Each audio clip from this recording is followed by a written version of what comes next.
is Batman. It's the first time Batman has appeared live on stage, and it's going to be an action-packed arena show for families and for adults, and it'll be an amazing original story and entertainment. It's entertainment.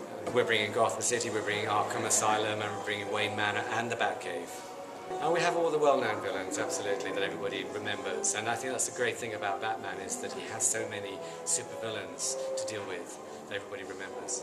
Well, I mean, it's very flattering and honor. I'm very honored that they're using my artwork as the basis for their theatrical production. But yeah, like I said before, I think these characters really lend themselves well to a production like that.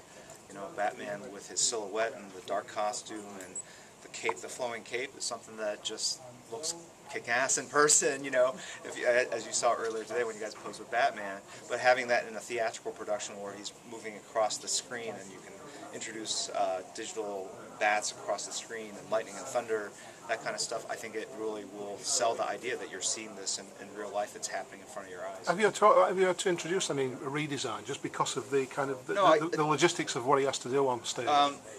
The work that I did in the comic books was the basis for the style guide, and then the style guide is the basis for what they're using in the production. And every time you see Batman, whether it's in video games, cartoons, movies, they're always taking sort of the core look of the character and tweaking it and modifying for their own purposes and use. I didn't, you don't know exactly what it is when you first hear about it, but when I saw the production, I talked to the guys, I saw what they were doing, what they did, what they wanted to accomplish. I was blown away. I'm genuinely excited, and I wanted to get more involved with it because I heard what they wanted to accomplish, and it just sounds fantastic.